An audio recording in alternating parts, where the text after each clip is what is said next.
Hello guys, स्वागत है आप सभी का इंग्लिश जर्नी यूट्यूब चैनल पर।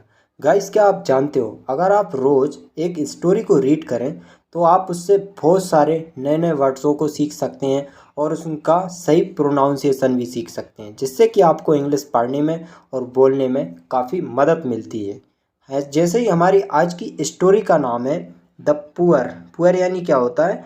गरीब या मजबूर। डिवोटी, डिवोटी का मतलब क्या होता है? भक्त। जो भगवान के वक्त होते हैं उनको हम डिवोटी बोलते हैं। द पुअर डिवोटी यानी कि गरीब भक्त। वंस, वंस यानी एक बार। आ यानी एक। वेरी यानी बहुत। पुअर यानी गरीब। मैन, मैन यानी क्या होता है? आदमी या व्यक्ति। लिव्ड, ये लिव की सेकंड फॉर्म है। लिव्ड यानी रहता था, पास्ट की बात हो रही, रहता था। इन आ यानी इन का मतलब क्या होता है? मैं। आ यानी एक। विलेज यानी गांव में।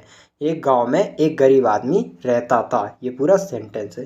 वर्क, ये भी पास्ट टेंस है। वर्क, वर्क की सेकंड फॉर्म है वर्कड यानी काम करता था। वेरी हार्ड, बहुत कठिन काम करता था या कड़ी मेहनत करता था। द होल, ये होल में डब्लू साइलेंट है इसलिए हम इसको क्या पढ़ रहे हैं? होल यानी पूरे। डे यानी दिन। होल डे का मतलब क्या होता है? पूरे दिन वो कड़ी मेहनत करता था। बट लेकिन द बेजेस, बेजेस का मतलब क्या होता है? वेतन। हम जब कोई काम करते हैं उसके बदले में हमें जो पैसा मिलता है उसे हम वेतन बोलते हैं। वेजेस यानी कि वेजेस ऑफ हिज लेबर, उसके काम की या उसकी मेहनत की। लेबर यानी मेहनत या काम होता है। उसके काम की जो वेतन थी, कोड यानी सका या पाता था। वारली, बेयरली, बेयरली का मतलब होता है मुश्किल से। फीड यानी खिला पाता था, मुश्किल से खिला पाता था। हिज फैमिली, अपनी परिवार को। वंस यानी एक बार। अ डे यानी दिन में एक बार ही खिला पाता था, उसे इतना कम वेजेस यानी वेतन मिलता था। ठीक है। हिज हाउस, उसका घर। वॉज नथिंग, उसका घर नहीं था। नथिंग यानी नहीं। हिज हाउस वॉज नथिंग, उसका घर नहीं था। बट लेकिन, बट का मतलब क्या होता है? लेकिन। एन, एन यानी क्या होता है? एक। ओल्ड, ओल्ड यानी पुरानी। हट यानी झोपड़ी, एक पुरानी झोपड़ी थी। घर तो नहीं था पर एक पुरानी झोपड़ी थी। With a leaky roof, leaky roof यानी कि जो टपकने वाली छत होती है, जो लीकेज होती है उसको हम लीकी रूफ बोलते हैं। एक टपकने वाली छत थी उसमें, ठीक है, जो उसके पास झोपड़ी थी। बट लेकिन, ऑल थ्रो सच मिजरी, यहाँ पर ये बाय भी है गाइस, ये यहाँ मिजरी लिखा है। ये मिजरी का मतलब क्या होता है? यहाँ गलती से टाइपिंग मिस्टेक हो गई, मिजरी लिखा है यहाँ पर। मिजरी का मतलब होता है दुख। इन सभी दुख के बावजूद भी the poor man, poor man यानी गरीब आदमी, did not ever complain to God, मतलब गरीब आदमी के पास इतने सभी दुख होने के बाद भी उसने डिड नॉट यानी नहीं की, एवर यानी कभी, कंप्लेन, आप भी जानते हैं कंप्लेन का मतलब क्या होता है? शिकायत, टू गॉड भगवान से, लेकिन फिर भी उसने कभी भगवान से शिकायत नहीं की। एवर का मतलब क्या होता है? कभी। ठीक है। नेवर का मतलब कभी नहीं, ऐसा ही एवर का मतलब कभी। ही यानी वह। वॉज यानी था। ऑल्सो यानी भी। थैंकफुल, वह हमेशा आभारी था। फॉर वॉट ही हैड, अब फॉर वॉट ही हैड का मतलब होता है उसके पास जो है उसके लिए वह हमेशा भगवान का धन्यवाद करता था या आभारी था, ऐसा था वो। ठीक है। ही यानी वह। बेंट टू यानी जाता था, क्योंकि गो की सेकंड फॉर्म बेंट है यानी कि पास्ट टेंस है। ही वेंट यानी जाता था। द विलेज यानी गांव के। टेम्पल, वो गांव के मंदिर में जाता था। एवरी डे, एवरी डे का मतलब क्या होता है? रोज। देयर, वहाँ। ही यानी वह। वुड यानी करता था।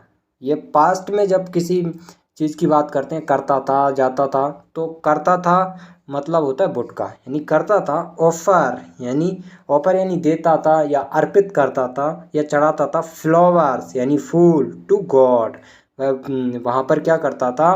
भगवान को फूल अर्पित करता था। एंड और देन, फिर, देन का मतलब क्या होता है? फिर। गो अराउंड, चारों ओर जाता था। द टेम्पल, मंदिर के, यानी कि चक्कर लगाता था। कितनी बार? 7 टाइम्स, 7 बार।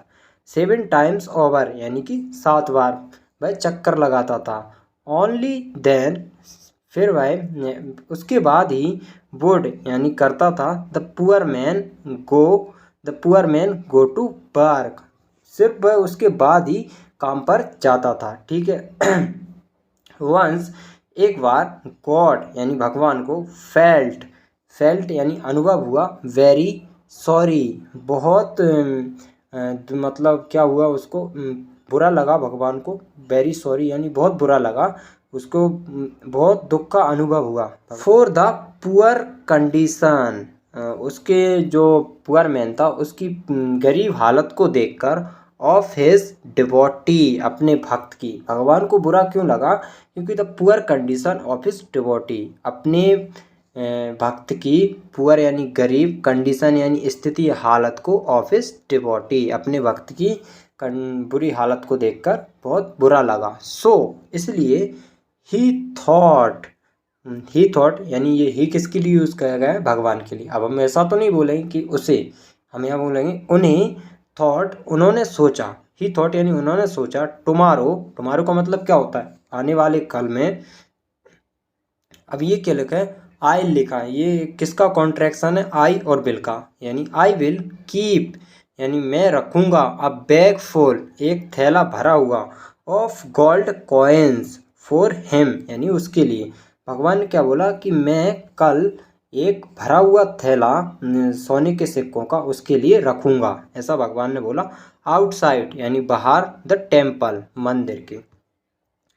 ही यानी वह, विल पिक इट अप वह उसे उठाएगा, एंड और, ऑल हिज मिजरीज यानी सभी जो उसके सभी दुख हैं, विल बी ओवर ख़त्म हो जाएंगे।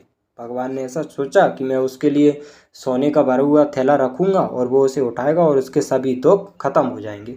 नेक्स्ट मॉर्निंग, अगले दिन, द डिवोटी यानी कौन? भक्त, डिसाइडेड यानी निर्णय किया, टू गो अराउंड चारों ओर चक्कर लगाने का, द टेम्पल मंदिर के, विथ हिज आइज किसके साथ? विथ हिज आइज अपनी जो आंखें हैं क्लोज्ड। उसने क्या निर्णय कर लिया अगले दिन कि मैं अगर मंदिर के चारों ओर चक्कर लगाऊं तो बंद आंखों के साथ लगाऊंगा। एंड और चैंटिंग का मतलब क्या होता है? दोहराना या उच्चारण करना। चैंटिंग गॉड्स नेम और भगवान का नाम जपते हुए मैं चक्कर लगाऊंगा। सो इसलिए ही यानी कि उसने, नेवर यानी नहीं देखा, नेवर यानी कभी नहीं, सो यानी देखा, द बैग इसलिए उसे वो बैग कभी दिखा ही नहीं, विथ गोल्ड कॉइन्स जो गोल्ड कॉइन्स यानी सोने के सिक्का का बैग था। अब भाई वो आंखें बंद करके भगवान का नाम जपते हुए चक्कर लगा रहा था तो उसे वो बैग कभी दिखा ही नहीं। आफ्टर हिज डिपार्चर उसके प्रस्थान करने के बाद, गॉड टुक द बैग भगवान ने बैग उठा लिया, एंड और सेड और कहा, भगवान ने बैग उठाकर क्या कहा? नो वन यानी कोई नहीं, गेट्स यानी प्राप्त कर सकता है, एनीथिंग यानी कुछ भी, बिफोर यानी पहले, हिज लकी टाइम अपने भाग्यशाली समय से पहले कोई कुछ भी प्राप्त नहीं कर सकता है, और मोर देन हिज फॉर्च्यून और भाग्य से ज़्यादा, more than his Fortune, more than का मतलब क्या होता है? ज़्यादा, हिज यानी अपने, फॉर्च्यून यानी भाग्य से, और अपने भाग्य से ज़्यादा कभी कोई कुछ प्राप्त नहीं कर सकता। हैज़ इन इट्स ऑर्डर और यह एक क्या है? यह एक क्रम है। गाइस ये स्टोरी आपको कैसी लगी हमें कमेंट कर ज़रूर बताएं। Thanks for watching this video. Thank you.